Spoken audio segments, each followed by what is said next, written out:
Sumainyo ang Panginoon. At sumainyo rin. Ang mabuting balita ng Panginoon ayon kay San Lucas. Papuri sa iyo, Panginoon.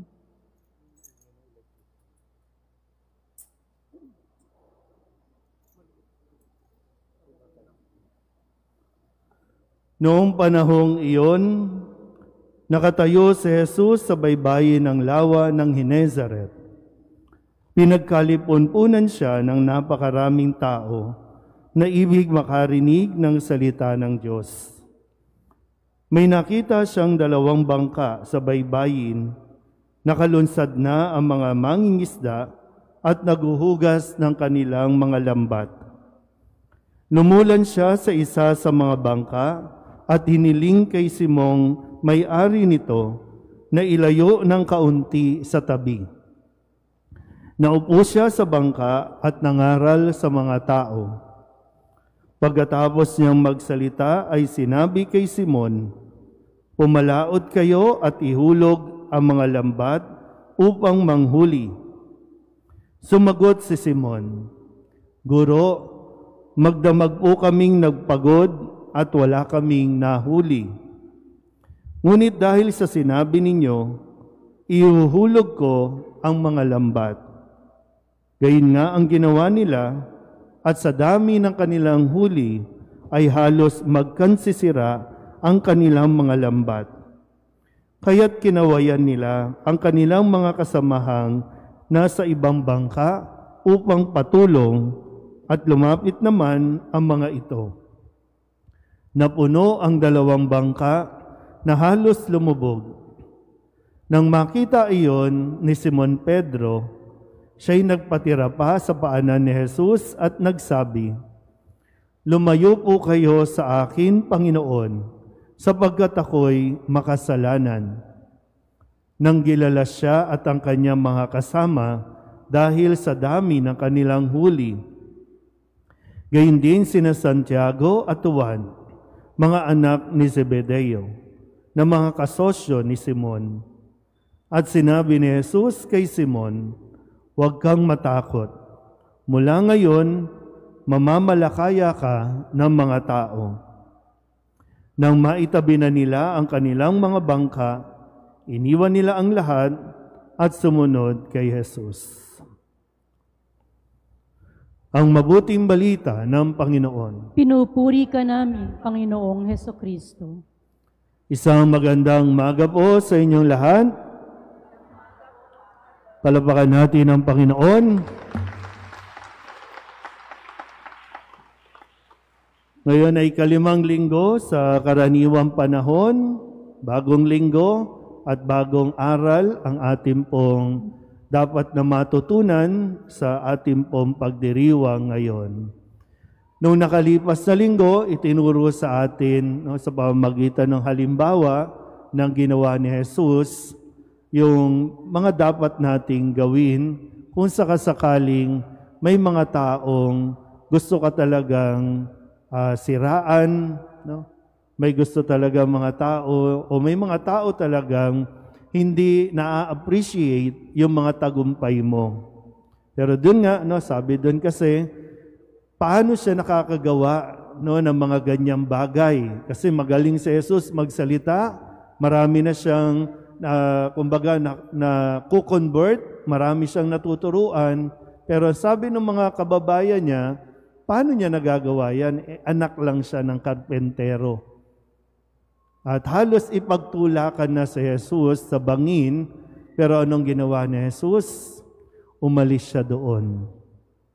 Minsan, no, yung katotohanan din na umalis ka doon sa mga taong ayaw ka naman talagang tanggapin. Kung mga taong ayaw maniwala sa iyo, umalis ka. Kasi hindi ka uunlad, hindi ka tatagumpay kung bibigyan mo sila ng pagkakataon na pigilan kang lumago, pigilan kang magtagumpay. Hayaan mo silang maiwan sa likuran. Malinaw ba yon? Ngayong linggo, 2 mahalagang katangian na dapat natin laging taglayin, yung bang maging way of life natin, 2 katangian. Una ay yung humility. Sabihin nyo nga, humility. Yung pangalawa ay yung obedience. Sabihin nyo nga, parang hirap talaga tayo sa obedience, no? Kasi sinabi ko ulitin, ayaw ulitin, ayaw magsalita. Yan ang problema talaga, no? Kaya nga sa education system natin, iginigiit natin na bago mo turuan ng mga computer o kung ano-ano, turuan mo muna ng good manner and right conduct. Values muna. Kung paano makinig, kung paano magpakumbaba, kung paano sumunod.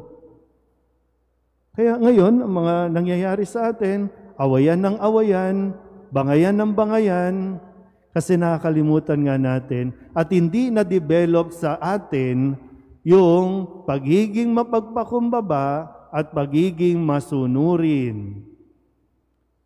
Ang isang taong mapagkumbaba, nakakatiyak din tayo dyan na yan ay magiging masunurin. At ang taong masunurin o obedient, yan ay nagtataglay ng humility o kapakumbabaan. Ulitin nyo nga ulit. Humility. Obedience. Yan. Sa mga pagbasa natin, ito yung matingkad kasi, no, na pagnilayan ko po, no. Sabi sa unang pagbasa, si Propeta Isaías, sabi niya, no, nang magpakita ang Panginoon sa kanya, nandoon nakita niya na siya ay hindi karapat-dapat. Siya ay marumi, sabi niya. Marumi ang aking mga labi. Pero naghahanap ang Panginoon ng magpapahayag ng salita ng Diyos. Pero nakita niya, hindi siya karapat-dapat. Pero ang ginawa ng Panginoon, nilagyan ng yung kanyang labi ng nagbabagang, ano ba ginamit doon? May ningas, no? At naging malinis si Isaías. At ang sabi niya, ako na lamang po ang inyong isugo. Sa ikalawang pagbasa, sabi din sa sulat ni San Pablo, bagamat siya ang pinakahuli sa lahat ng mga alagad, sa lahat ng mga apostol, pero sa kabila nga ng kanyang pagiging makasalanan, sa kanyang pag-uusig sa mga Kristiyano noon, siya pa rin ay nagpakita pa rin ng Panginoon sa kanya. At natutunan niyang magpakumbaba at sumunod sa kanyang o ipinagagawa ng Panginoon. Ngayon, sa Ebanghelyo, narito rin si Pedro. Sabihin niyo nga ulit, humility, obedience. Sino ba si Jesus? Paano siya, kaya nga binilikan ko yung last Sunday, no? Ano ang pagtingin ng mga tao o ng ibang tao sa kanya? Siya ay isang karpentero lang. Yun ang kanyang trabaho. Doon siya expert, pagiging karpentero. Sino si Pedro at ang ilang mga alagad na nabanggit, si Santiago, si Juan at ang iba pa? Sila ay mga, anong trabaho nila? Mangingisda. At ang kwento, ang sabi po dito ay, magdamag na walang huli sina Pedro.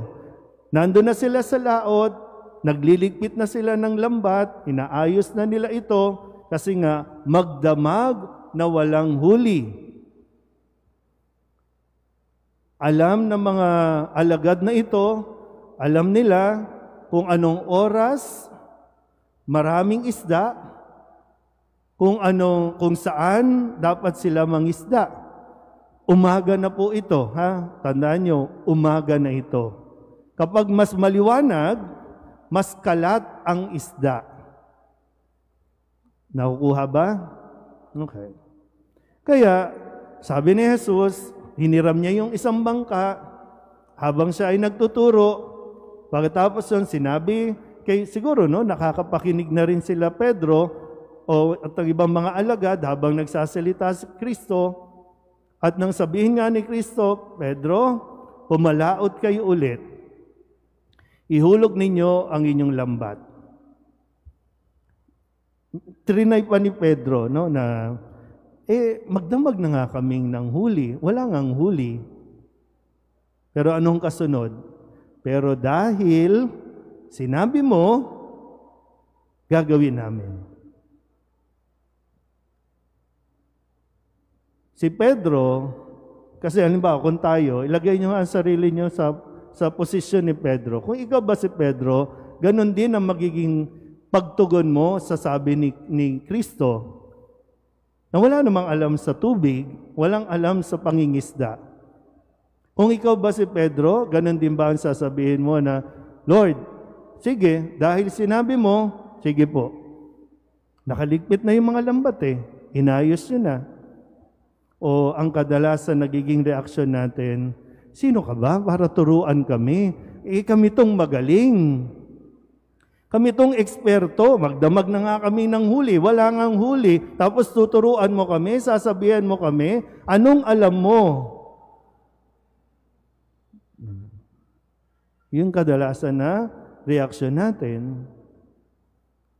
Pero dahil natutong magpakumbaba si Pedro at naging obedient, kaya ayon, halos lumubog ang kanilang bangka sa dami ng kanilang huli, sa dami ng biyaya na magdamag nilang pinaghirapan, kahit anong galing nila, kahit anong eksperto nila, wala silang nahuli, pero dahil lang sa sinabi ni Jesus, na si Jesus na kayang magpapigil ng hangin, ng alon, kaya ang daming biyaya. Nagpatulong pa at ibinahagi ang mga biyayang ito sa iba. Di ba? So kung gusto natin na umasenso, kung gusto natin magtagumpay, kailangan nating matutunan magpakumbaba at sumunod. Bakit nagkakagulo?